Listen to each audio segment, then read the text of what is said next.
Today's Christmas spot will be continuing our looks at the Diamond Select Nightmare Before Christmas as we have a look today at the Pumpkin King.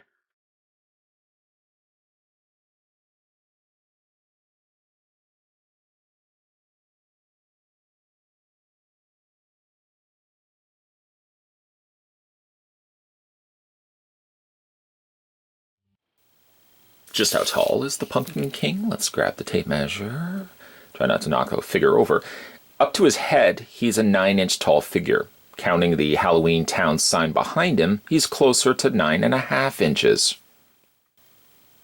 I'm not going to tempt Lady Luck on this one. He does come with a display stand, as we've seen before with previous released Diamond Select pieces.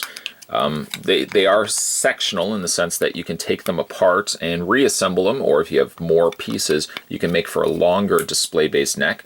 But again, it's a tried and true go-to, especially for a figure like the Pumpkin King or Jack Skellington. One would need a display stand because the figure is going to fall over. And so far, so good. Let's not tempt it.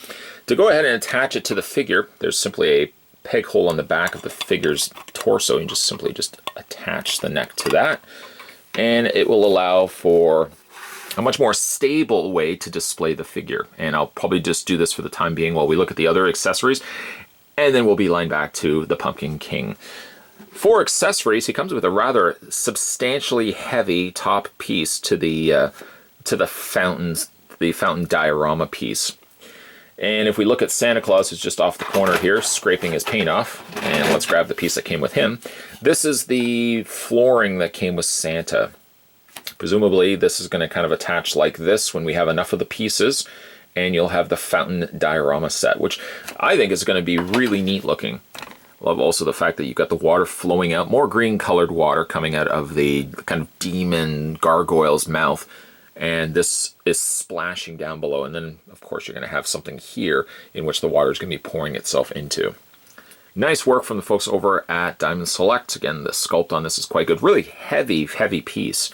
Like, this feels like solid plastic. Does have a little bit of posability, just really in the tail. That's about it.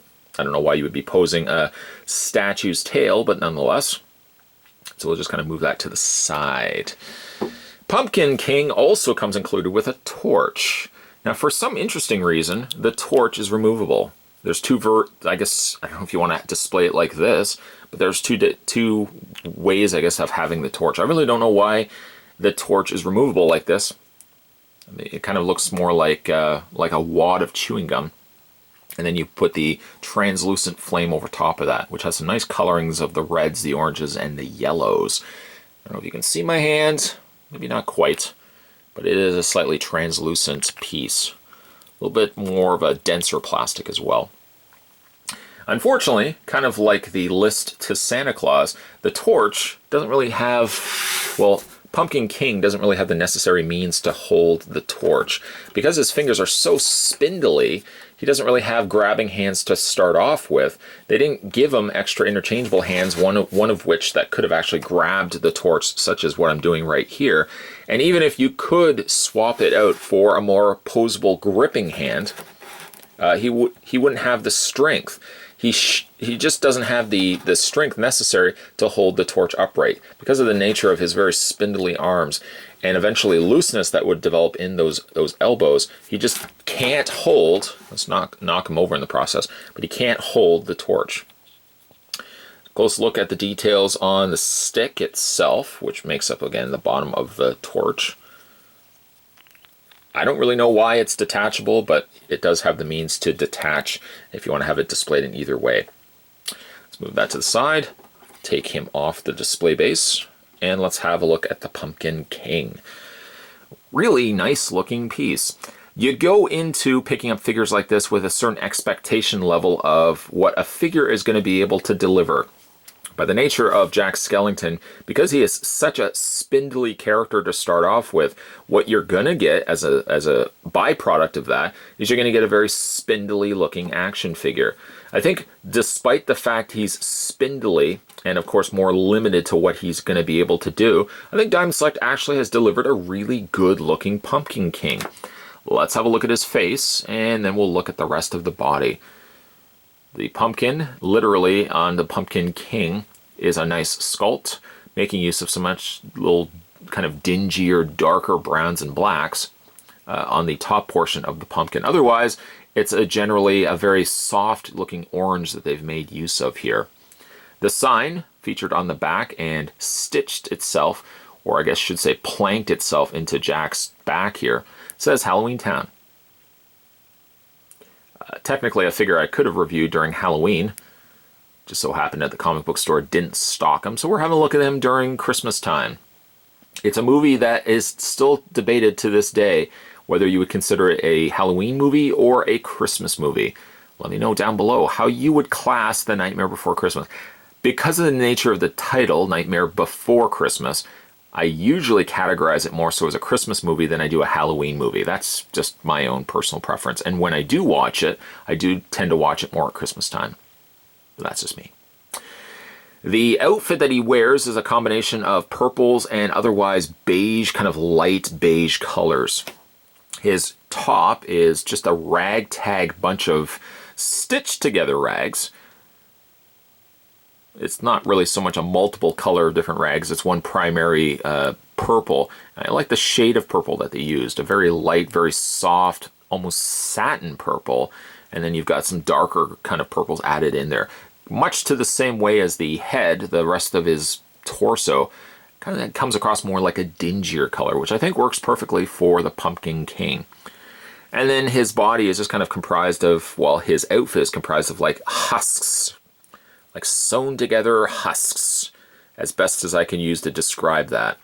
Very lanky, yes, but actually he's a little bit bigger than his underdressed, his regular Jack Skellington body, which is even lankier than this, keeping in mind that, of course, he's wearing an outfit over top of his lankier body. So by nature of that, he's going to be a little bit bulkier. Liking, again, the browns and the darker kind of blacks that they've added in there as well. So it's not just solely this light beige that's getting across all the colors here on Pumpkin King. Otherwise, he really just comes across as a very lighter, fair-painted skin, fair-painted costume character. But again, like those little darker depths and tones to colors that they've added over top of it, like the dark purples, the browns, and the blacks, really, again, bring out a lot more of the details going on for Jack. Very small feet. No peg holes on the undersides of his feet either, so again, you may want to make use of that display stand to get him to properly stand. I'm even very surprised that I was able to get him to stand at the beginning of this review. I guess it's just a combination of bending the legs, having the legs at a certain distance apart, kind of even offsetting the legs. He does stand, but by no guarantees is this going to be a long-term thing. Don't stand him thinking that he's going to stay like this till the ends of time. You may, of course, want to make use of that display stand. In fact, I would almost recommend using the display stand for displaying the figure. Let's have a look at his posability. His head is on a ball joint, which I'm so glad they used a ball joint on this guy rather than just a swivel. It allows you to get some slight angled poses for the figure, especially like, again, if you want to just have him kind of walking across, like if he's in like a strolling sort of pose. Unfortunately, that may not necessarily be the case, but we'll get to that in a second. Universal joints on the arms. It is, to probably no surprise, that moving the arms, do be very, very careful, again, because these are very microscopic sort of pegs. Hinges on the hand also allow a rotation on the forearm. You can rotate the forearm that way as well, and you can also rotate the hands all the way around. Looks like a ball joint's happening here in the socket portion of where the hands are plugged into the forearms. Then at the top here, you've got what looks only to be a peg. You could get some mileage out of that and angle the torso as well, but it looks like it's only just a peg. It may be a ball joint. Upon further inspection, let's see here. Possibly it could be a ball joint sitting in there and allowing for that extra posability happening here. I really wish that there was a proper means to display the figure or to have the figure with ball joint legs. That's the only thing that unfortunately this figure doesn't have, is he doesn't have ball joints where the legs could be brought forward.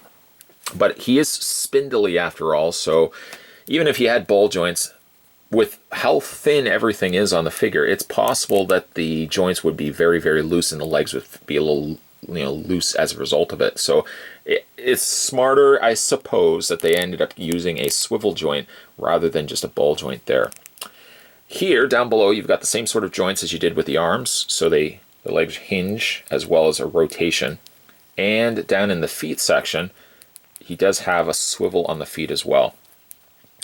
It's to say you could still get him in a pretty dynamic pose, unfortunately forfeiting the fact that he doesn't have the articulation in the legs here. You could still get some pretty interesting poses from good old Pumpkin King Skeleton Jack. Let's, for final looks, just kind of get the peg for the adjustable neck plugged into the top of his torso.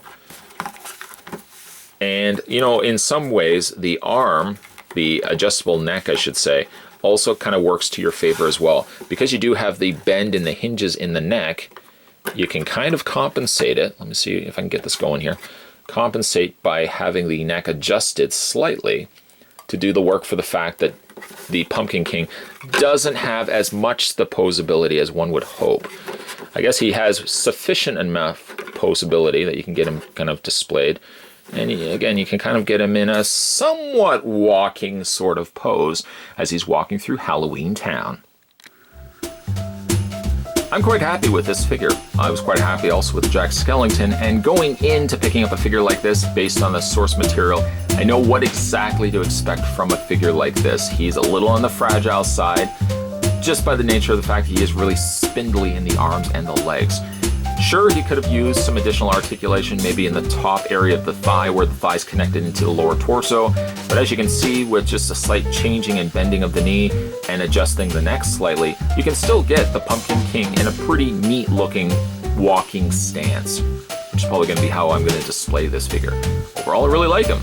And after the somewhat disappointing review where we looked at Santa Claus, I think Pumpkin King here ends up kind of bringing up my interest again in this line, where I felt slightly scorned, not maybe to the level of being scorned, but I really was a little saddened by the fact that the quality on Santa Claus was as rough as it was.